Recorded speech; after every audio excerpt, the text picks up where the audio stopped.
तेजस्वी तुम, ओजस्वी तुम, तेजस्वी तुम, प्रचंड महाशक्ति हो तुम, प्रचंड महाशक्ति हो तुम, अनुशासन की महाक्रांति हो तुम, अनुशासन की महाक्रांति हो तुम, महाक्रांति हो तुम, महाक्रांति हो तुम, ओजस्वी तुम, तेजस्वी तुम, ओजस्वी तुम, तेजस्वी तुम, प्रचंड महाशक्ति हो तुम, प्रचंड महाशक्ति हो तुम।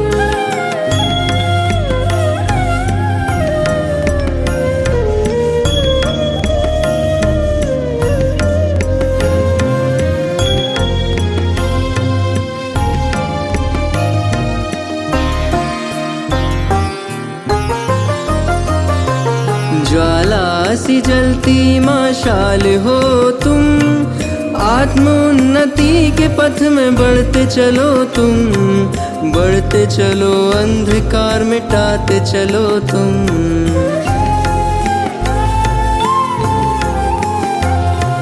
यज्ञ महावेद की प्रचंड आहुति हो तुम, सूर्य के समान महाज्योति हो तुम, महाज्योति हो तुम, महाज्योति हो तुम। ओजस्वी तुम, तेजस्वी तुम, ओजस्वी तुम, तेजस्वी तुम, प्रचंड महाशक्ति हो तुम, प्रचंड महाशक्ति हो तुम।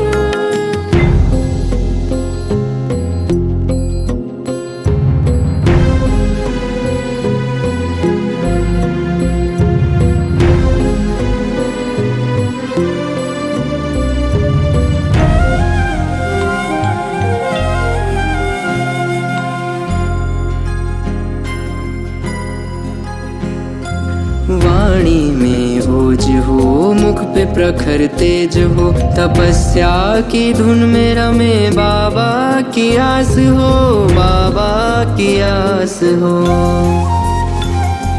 श्वासों में प्राण हो, अव्यक्त एक आह्वान हो, मुरली की तान का अनंत शंखनाद हो।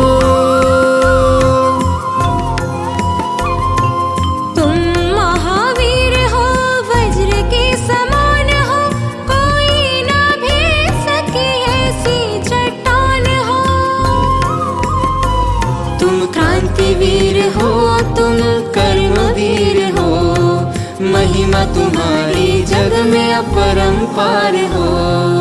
ओजस्वी तुम, तेजस्वी तुम, ओजस्वी तुम, तेजस्वी तुम, प्रचंड महाशक्ति हो तुम, प्रचंड महाशक्ति हो तुम, अनुशासन की अनुशासन की महाक्रांति हो तुम, महाक्रांति हो तुम, महाक्रांति हो तुम। ओजस्वी तुम, तेजस्वी तुम, ओजस्वी तुम, तेजस्वी तुम, प्रचंड महाशक्ति हो तुम, प्रचंड महाशक्ति हो तुम।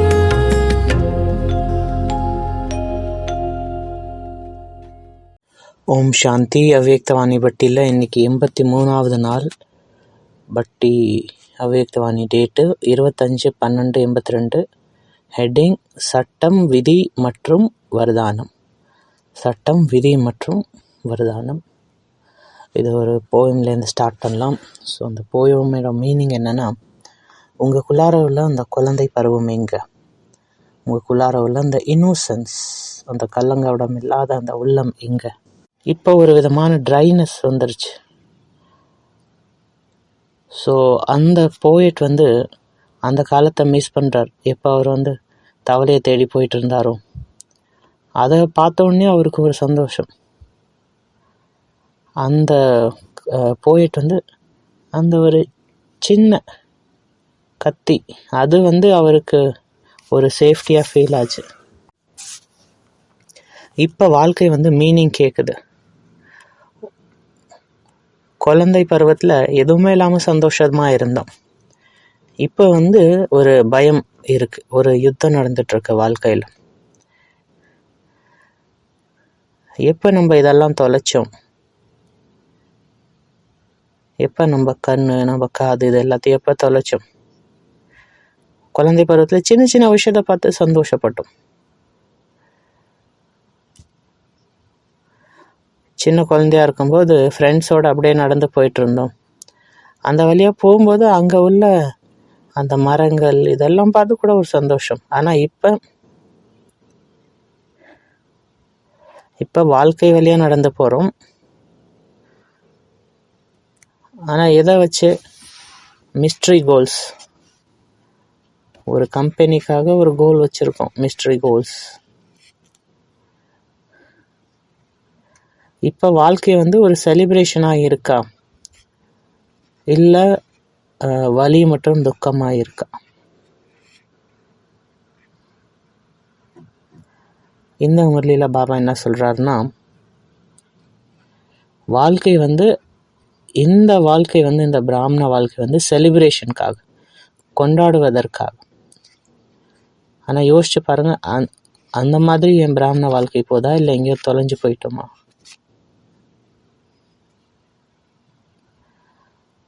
அதனால இன்னைக்கு முரளியிலேருந்து இந்த 10 கொஷின் எடுத்திருக்கோம். பாபா கூட சதா கம்பைண்டாக இருக்கிறதுனால என்னென்ன பெனிஃபிட்ஸ்? பாபா கூட கம்பைண்டாக இருக்கும்போது தனிமை போயிடுது. பாபா கூட இணைந்தே இருக்கும்போது, சதா இணைந்து இருக்கும்போது அந்த தனிமைங்கிற அந்த ஃபீலிங் போயிடுது. இந்த கம்பைன்ட் ஸ்டேஜ் தான் சஹஜ் யோகி ஸ்டேஜ், ஈஸி யோகி ஸ்டேஜ், நேச்சுரல் யோகி ஸ்டேஜ். இதுதான் ராஜயோகா என்றாலே என்னன்னா, நம்ம ஸ்திதி, அந்த உயர்ந்த ஸ்திதியில் இருக்கிறது. ஸோ ஃபஸ்ட்டு கொஷின் என்னன்னா, பாபா கூட சதா கம்பைண்டாக இருந்தோன்னா அதனால என்ன பெனிஃபிட்? அவர் கூட கம்பைண்டாக இருக்கும்போது லைஃப் ஒரு சந்தோஷத்தின் நடனமாக மாறிடுது. இப்போ நம்ம ஒரு ஹார்மோனியில் மூவ் ஆகுறோம்.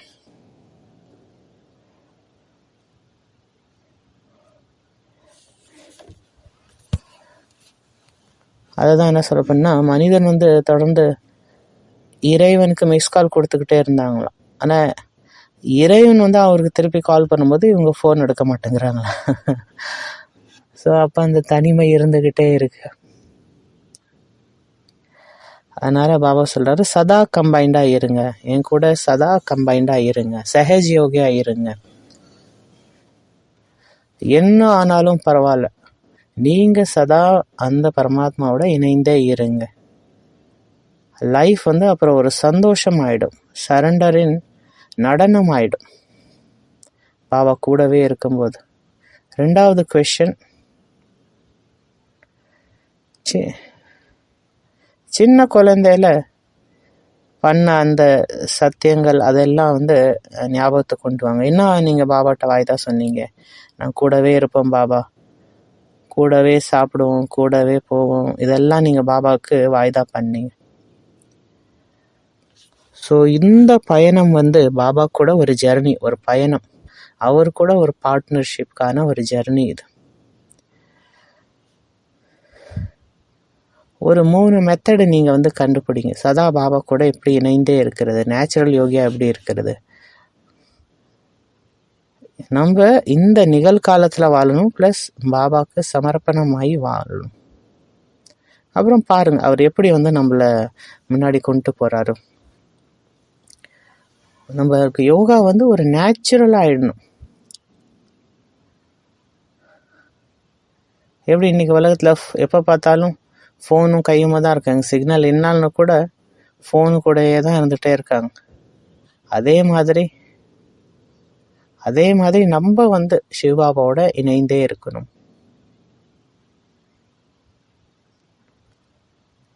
இது வந்து உள்ளார உள்ள ஸ்திதிக்கான விஷயம். உள்ளார அந்த ஹார்மனி இருக்கணும், ஸ்திதி நல்லா இருக்கணும். 4வது கொஸ்டின் வந்து, உங்கள் வாழ்க்கையில் பாபா கூட சந்திக்கிற அந்த மிகப்பெரிய நாளை பற்றி சிந்திங்க. பெரிய நாள்னு நம்ம எப்போ வந்து பகவானுக்கு நன்றி சொல்கிறோமோ, பேட் டே எப்போனா எப்போ நம்ம வந்து இறைவனை கம்ப்ளைண்ட் பண்ணுறோமோ. இது ரெண்டு தவிர நம்ம நாட்கள் எப்படி போகுதுன்னா கன்ஃபியூஸ்டு டேவாக இருக்குது. நல்ல நாளாகவும் தெரிய மாட்டேங்குது, பேட் டேவாகவும் தெரிய மாட்டேங்குது. அது வந்து ஒரு கன்ஃபியூஸ்டு டேவாக இருக்குது. இது பண்ணுமா, அது பண்ணுமா, இது செய்யணுமா, அது செய்யணுமா. உள்ளார ஒரு தனிமை இருக்குது, ஒரு எம்டினஸ் இருக்குது. என்ன பண்ணுறது, என்ன பண்ணலாம், இன்றைக்கி வந்து லீவு, இன்றைக்கி என்ன பண்ணலாம். ஸோ அந்த மாதிரி கன்ஃபியூஷன், இந்த கன்ஃபியூஷன்லேயே வாழ்க்கை போயிட்டே இருக்குது. நல்ல நாட்கள், கெட்ட நாட்கள், அப்புறம் கன்ஃபியூஸ்டு டேஸ். எப்படி வந்து ஒரு குழந்தை வந்து அவர் பர்த்டே கொண்டாடுது, கேக்கோட, டான்ஸு, பார்ட்டி. அதுக்கு வந்து நாளைக்கு நான் ஹோம்ஒர்க் முடிக்கணும் அந்த தாட்டு கூட கிடையாது. அவங்க வந்து சந்தோஷமாக அந்த குழந்தை என்ஜாய் பண்ணுது. அந்த மாதிரி உங்கள் வாழ்க்கை இருக்கணும். ஒவ்வொரு நாளும் ஒரு பர்த்டே செலிப்ரேஷன் மாதிரி நம்ம வாழ்க்கை ஆகிடணும். அதில் வெறும் சந்தோஷமும் ஜாயும் மட்டும்தான் இருக்கணும். அதில் எந்த ஒரு ஸ்ட்ரெஸ்ஸு, கன்ஃபியூஷன், வேறு எந்த நெகட்டிவ் விஷயமும் இருக்கக்கூடாது. ஸோ அதனால் பாபா சொல்கிறாரு, உங்கள் குழந்தை பருவத்தை நினைவு செய்யுங்க. குழந்தை பருவத்தில் செஞ்ச அந்த சத்தியத்தெல்லாம் ஞாபகப்படுத்துங்க. பாபாவுக்கு என்னென்னலாம் சத்தியம் பண்ணி கொடுத்தீங்க. அடுத்த கொஸ்டின் வந்து, எனக்கு என்னென்ன கிஃப்ட் வந்து நான் மற்றவங்களுக்கு கொடுக்கலாம், என்னென்ன ஆன்மீக கிஃப்ட் வந்து நான் மற்றவங்களுக்கு கொடுக்கலாம். ஏன்னா இந்த மொழியில் பாபா தான் சொல்கிறார், மற்றவங்க கொடுத்துட்டே இருங்க, தாத்தா ஆகுங்க. ஆனால் யார் கொடுக்க முடியும், யார் சுயம் நிறைச்சி வச்சுருக்காங்களோ அவங்க தான் கொடுக்க முடியும். ஸோ அதனால் எல்லாருக்கும் அன்பு கொடுங்க, அப்ரிஷியேஷன் கொடுங்க, சக்தி கொடுங்க, அமைதி கொடுங்க, அவங்கள பாராட்டுங்க, அவங்களுக்கு அட்டென்ஷன் கொடுங்க. சில நேரத்தில் மற்றவங்க நம்மள்ட்ட என்ன எதிர்பார்க்குறாங்கன்னா அட்டென்ஷன், அந்த கிஃப்ட்டை தான் அவங்க எதிர்பார்க்குறாங்க. சில நேரத்தில் என்ன கிஃப்ட் நம்ம கொடுக்கலான்னா சைலன்ஸ். அதுதான் சில நேரத்தில் சில பேர் நம்மள்ட்ட எதிர்பார்ப்பாங்க. சைலன்ஸும் ஒரு கிரேட் கிஃப்ட் தான் மற்றவங்களுக்கு நம்ம கொடுக்கறதுல. ஏன்னா மனசு ஏதாவது வந்து பேசிக்கிட்டே இருக்குது, ஏதாவது ஒரு இது உள்ளாரிட்டே இருக்கு. டிபேட் மற்றும் டிஸ்கஷன் ரெண்டுத்துக்கும் நடுப்புற என்ன வித்தியாசம்? ஒரு இடத்துல டிஸ்கஷன் நடக்குது, ஒரு இடத்துல டிபேட் நடக்குது. டிபேட்னா ஆர்கியூமெண்ட்.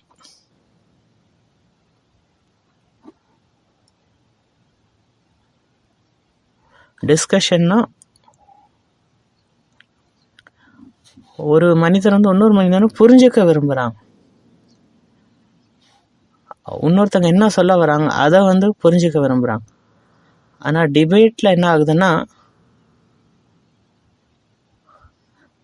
டிபேட்டில் வந்து ஒருத்தர் பேசினா இன்னொருத்தர் வந்து இவர் சொன்ன பாயிண்ட்டை தான் யோசிப்பார். அவங்களுக்கு மற்றவங்க புரிஞ்சுக்க அவசியம் இல்லை, இவர் சொன்னதிலே தான் இருப்பார்.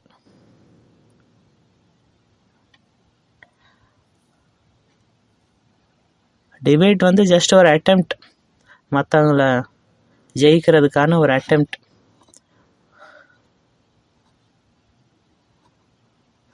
டிபேட் வந்து ஈகோக்கான சண்டை. டிஸ்கஷன் வந்து ரொம்ப டிஃப்ரெண்ட். டிஸ்கஷன்னா அதில் நம்ம ஒரு கன்க்ளூஷனுக்கு வர விரும்புகிறோம். டிபேட்டில் அவங்க எதுவும் கன்க்ளூஷன் எடுக்க விரும்பலை. நீங்கள் நியூஸில் சேனல்லாம் பார்த்துருக்கலாம் அந்த டிபேட். அவங்க எல்லோரும் ஒன்றா உட்காந்து டிபேட் பண்ணுவாங்க. இந்தியன் ஃபிலாசபி இது அதுன்னு நிறைய டிபேட் பண்ணுவாங்க.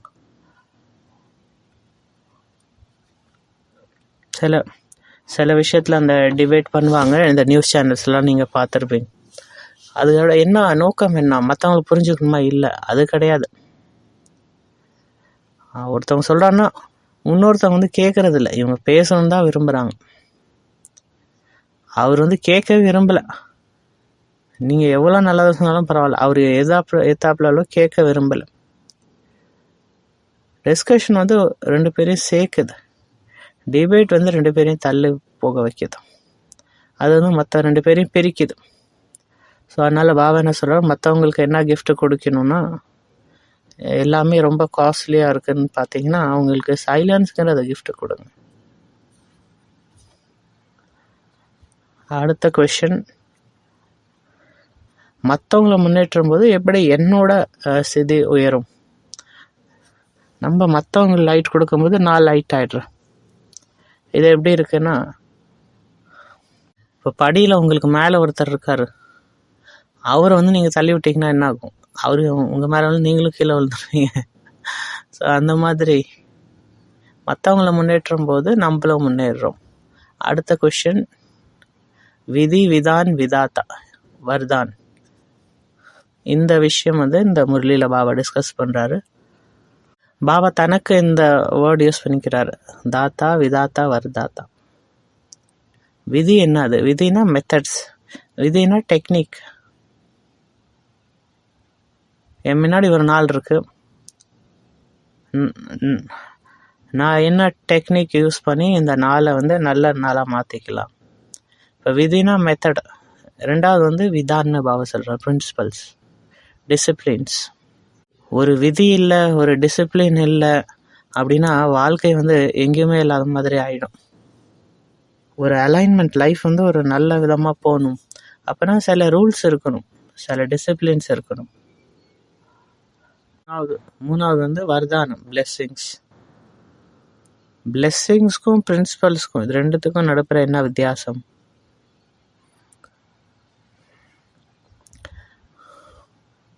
பிளெஸ்ஸிங் வந்து பிரின்சிபல், அதை வந்து இறைவனோட பர்மிஷனோட நம்ம உடைக்கிறோம். இந்த பிளெஸ்ஸிங்ஸில் இறைவன் உங்களுக்கு சில விஷயங்கள் தராரு, அப்புறம் நீங்கள் சந்தோஷமாக இருக்கீங்க.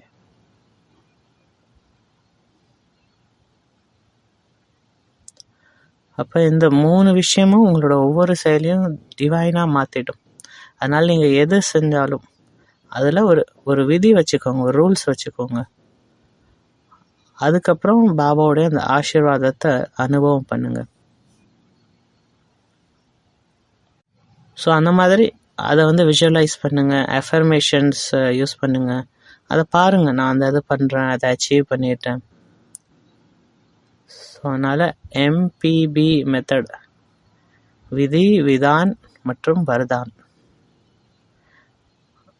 அடுத்த கொஷின், உங்கள் வாழ்க்கையில் சில இடத்த கண்டுபிடிங்க எங்கே வந்து நம்ம மெஹனத்தை இன்னும் கொஞ்சம் கம்மி பண்ணலாம்.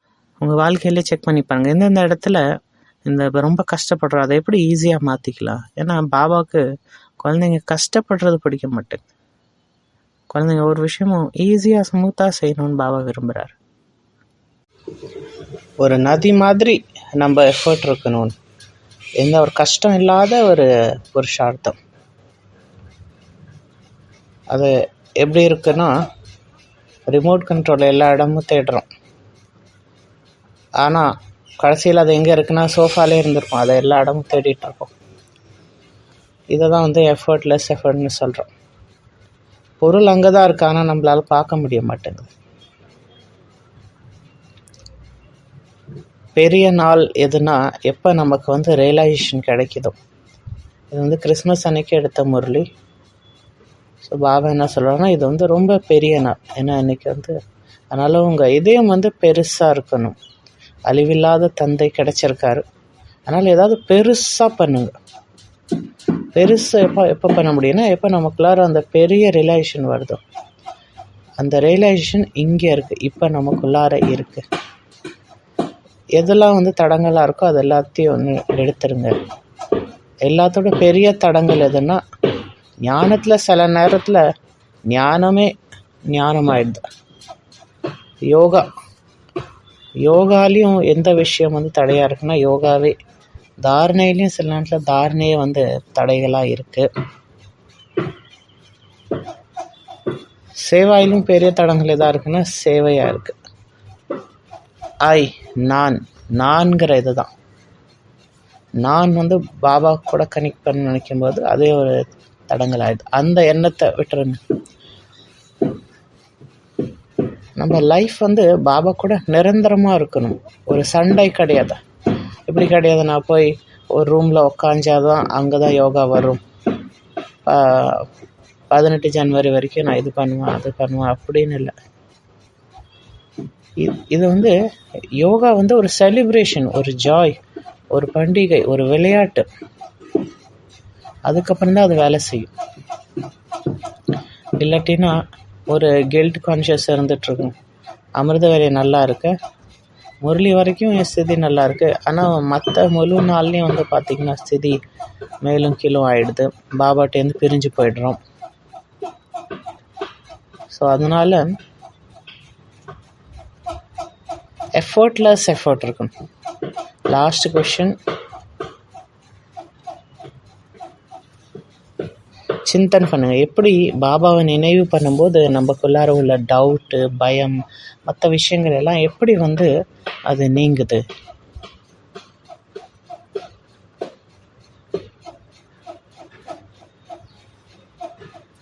அந்த பரமாத்மா வெளிச்சத்தில் இருக்கும்போது மற்ற எல்லா இதுவும் முடிஞ்சு போயிடுது. சந்தேகம் வந்து கதவை சாத்திக்கிற மாதிரி. அப்புறம் முழு நாள் வந்து முழு நைட்டும் நம்ம அதான் யோசிச்சுட்டு படுத்துருவோம், கதை ஒரு வேளை சரியாக சாத்தினேனா இல்லையா. ஒரு விஷயத்த செஞ்சீங்களா அதை பாபாவுக்கு சரண்டர் பண்ணிட்டு மறந்துடணும். அப்போ நம்ம வாழ்க்கை வந்து எப்படி மாறிடும்னா, ஒரு பாட்டு மாதிரி, ஒரு டான்ஸ் மாதிரி, எந்த ஒரு கஷ்டம் இல்லாத ஒரு டான்ஸ், ஒரு எஃபர்ட்.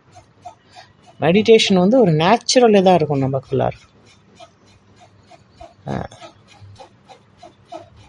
மெடிடேஷன் தியானம் வந்து போய் ஒரு ரூமில் உட்காந்து பண்ணணும் அந்த மாதிரி இல்லை, அது என்னோட நேச்சுரல் வாழ்க்கையாக மாறிடணும்.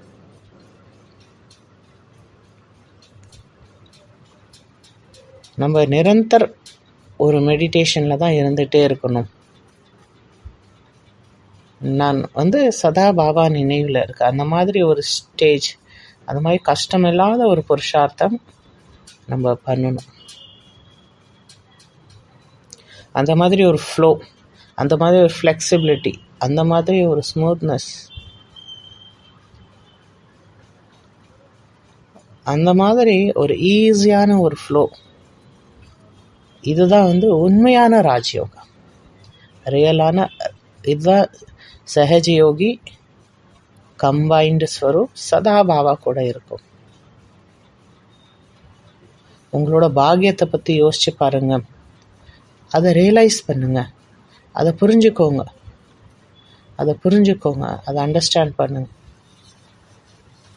ஆனால் அந்த அண்டர்ஸ்டாண்டிங்கே எப்படி இருக்கணும்னா, அதுவும் ஈஸியான மெத்தடாக இருக்கும். அதனால் அந்த உங்கள் குழந்தை பருவத்தை அப்பப்போ நினைவு பண்ணுங்க. அந்த போயத்தில் கூட வருது, நான் வாழ்க்கையில் நடந்து போன எவ்வளோ சந்தோஷமாக இருந்தது, அந்த ஃப்ரெண்ட்ஸு கூட எவ்வளோ வந்து சந்தோஷமாக ஆடி விளையாண்டோம், லிட்டில் பாயாக நம்ம இருந்தோம். அந்த குழந்தை பருவத்துக்கு போங்க. அந்த குழந்தை பருவத்தில் அந்த பயம் கிடையாது, எந்த ஒரு கேள்வி கிடையாது, எந்த ஒரு வலி, கவலை, கஷ்டம் எதுவும் கிடையாது. ஸோ அப்பப்போ அந்த குழந்தை பருவத்துக்கு போயிடுங்க. அந்த மாதிரி வாழ்க்கை வந்து ஒரு செலிப்ரேஷன், ஒரு உற்சாகம் நிறைந்ததாக இருக்கணும். ஸோ இதுதான் வந்து ராஜயோகத்தோட சாரம்.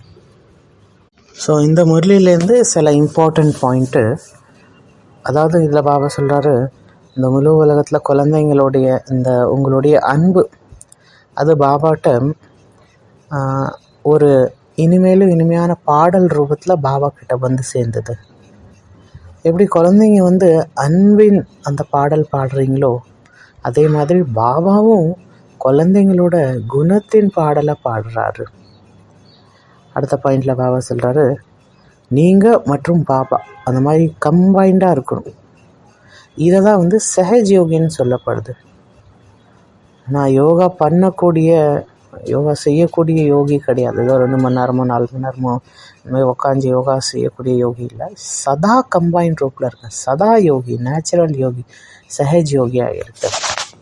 ஸோ இந்த முரளி கிறிஸ்மஸ் அன்னைக்கு பாபா எடுத்துருக்கனால அன்றைக்கி பாபா சொல்கிறார், என்றைக்கெல்லாம் ஒரு பெரிய நாள் வருதோ, பண்டிகை வருதோ, அப்போ என்ன ஆகும்னு சொல்லுவாங்கன்னா, அன்னையிலேருந்து கஷ்டங்கள்லாம் விலகி போயிடுச்சு, தீயதெல்லாம் விலகி போயிடுச்சு அப்படின்னு சொல்லுவாங்க. அப்போ இதில் பாபாவும் அதான் சொல்கிறார். அப்போ இன்றைக்கி ஒரு நாள் மட்டும் நீங்கள் இந்த மாதிரி கொண்டாடக்கூடாது, சதா உங்கள் லைஃப் ஒரு கொண்டாட்டமாக இருக்கணும், ஊக்க உற்சாகம் நிறைந்ததாக இருக்கணும். ஏன்னா அழிவில்லாத தந்தை கிடச்சிருக்காரு. அப்போ உங்கள் என்ஜாய்மெண்ட், என்டர்டெயின்மெண்ட்டு, உங்கள் குஷி இதெல்லாமே அழிவில்லாததாக இருக்கணும். அப்போ பெரிய நாள் கொண்டாடுறீங்கன்னா அதுக்கு என்ன அர்த்தம், நீங்களும் பெரியதிலும் பெரியவங்களாக ஆகணும். அதனால் இது ஒரு நாள் கொண்டாடுறதில்ல, நீங்கள் அதை டெய்லி கொண்டாடணும். அது கொண்டாடுறது மட்டும் இல்லை, நீங்கள் அந்த மாதிரி பாபா மாதிரி ஆகணும் மற்றும் மற்றவங்களையும் மாற்றணும். அடுத்து பாபா சொல்கிறாரு, உங்கள் முன்னாடி, ஏன்னா இப்போ இந்த கிறிஸ்மஸ் அன்றைக்கி ஒருத்தவங்க மற்றவங்களை பார்த்தா கிஃப்ட் கொடுப்பாங்க. இதில் பாபா என்ன சொல்கிறாருன்னா, உங்கள் முன்னாடி யார் வந்தாலும் அவங்களுக்கு நீங்கள் என்ன கிஃப்ட் கொடுக்கணுன்னா, இந்த ஈஸ்வரிய அலௌகிக ஸ்னேக, அலௌகிக அன்பு, சக்தி, குணங்கள் மற்றும் சகயோகத்துக்கான, லிஃப்ட்டுக்கான கிஃப்ட் கொடுங்க. அடுத்து 3 விஷயம் இந்த இதில் பாபா சொல்கிறாரு, விதி, விதான், வரதான் அப்படின்னு. அப்போ விதி மூலியமாக எந்த ஒரு விஷயத்தையும் ஒரு ப்ராப்பர் விதி மூலியமாக செஞ்சீங்கன்னா சஹஜ சித்தி ஸ்வரூபமாக ஆகிடுவீங்க. அடுத்து விதான் பற்றி பாபா சொல்கிறார், விதான் மூலியமாக நீங்கள் விஸ்வ நிர்மாத்தா ஆகிடுவீங்க. அடுத்து வரதான் மூலியமாக நீங்கள் வரதானி மூர்த்தி ஆகிடுவீங்க. இப்போ இந்த 3 வார்த்தையை எப்பயுமே ஞாபகம் வச்சுக்கிட்டே இருந்தீங்கன்னா சதா சக்திசாலியாக இருப்பீங்க. ஸோ ஃபைனலாக யாத் பியாரில் பாபா சொல்கிறாரு, நாலாபுறமும் இருக்கக்கூடிய ரொம்ப செல்லமான குழந்தைங்களுக்கு பெரியதிலும் பெரிய தந்தையார், பெரியதிலும் பெரிய குழந்தைங்களுக்கு, எல்லாரையும் சம்பனமாக்கக்கூடிய குழந்தைங்களுக்கு, அந்த மாதிரி மாஸ்டர் விதாத்தா வரதானி குழந்தைங்களுக்கு, மாயாக்கு விடை கொடுக்கக்கூடிய குழந்தைங்களுக்கு பதாய் பாபா வாழ்த்துக்கள் சொல்கிறாரு. இந்த வாழ்த்துக்கள் மூலியமாக அது கூடவே இன்று விசேஷ ரூபத்தில் குழந்தைங்களுக்கு ஊக்க உற்சாகத்துக்கான வாழ்த்துக்களும் பாபா சொல்கிறாரு. அது கூட எல்லாரையும் ஆக்கார், யாரெல்லாம் இங்கே இருக்கீங்களோ இல்லை ஆக்கார் மற்றும் சாக்கார் ரூபத்தில் யாரெல்லாம் இருக்கீங்களோ அந்த மாதிரி எல்லா குழந்தைங்களும் யார்கிட்ட இருந்தாலும் சரி, எவ்வளோ தூரம் இருந்தாலும் சரி, எல்லா குழந்தைங்களுக்கும் ரொம்ப ரொம்ப பாப் தாதாவின் அன்பு நினைவுகள். நமஸ்காரம். ஓம் சாந்தி.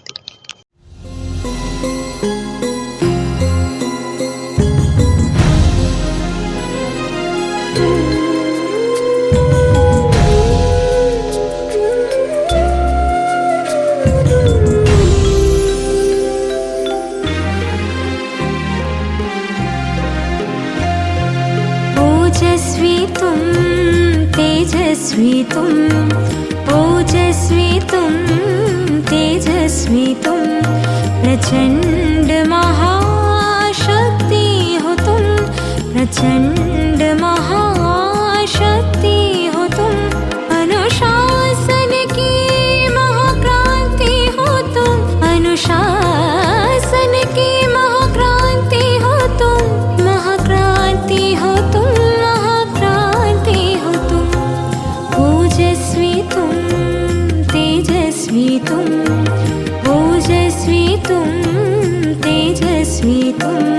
प्रचंड महाशक्ति हो तुम, प्रचंड महाशक्ति हो तुम.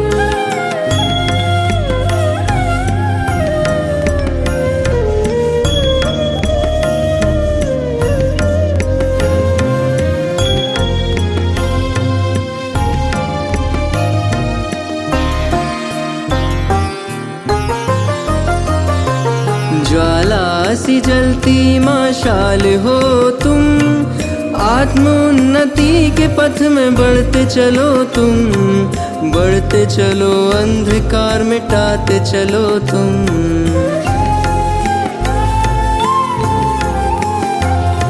यज्ञ महावेद की प्रचंड आहुति हो तुम, सूर्य के समान महाज्योति हो तुम, महाज्योति हो तुम, महाज्योति हो तुम।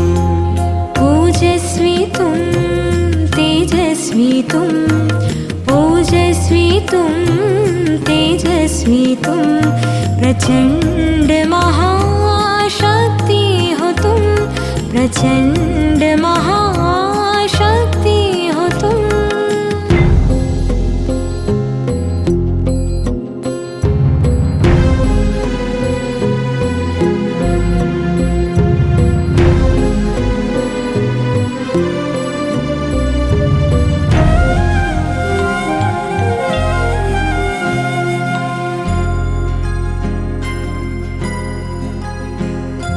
वाणी में ओज हो, मुख पे प्रखर तेज हो, तपस्या की धुन में रमे बाबा की आस हो, बाबा की आस हो।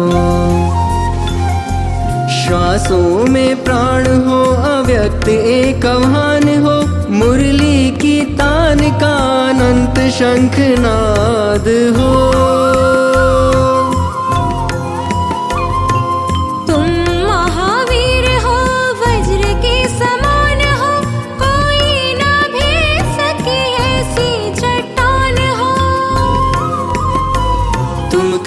वीर हो तुम, कर्मवीर हो, महिमा तुम्हारी जग में अपरंपार हो। ओजस्वी तुम, तेजस्वी तुम, ओजस्वी तुम, तेजस्वी तुम, प्रचंड महाशक्ति हो तुम, प्रचंड महाशक्ति हो तुम। अनुशासन की महाक्रांति हो तुम, अनुशासन की महाक्रांति हो तुम, महाक्रांति हो तुम, महाक्रांति हो तुम। ओजस्वी तुम, तेजस्वी तुम, ओजस्वी तुम, तेजस्वी तुम, प्रचंड महाशक्ति हो तुम, प्रचंड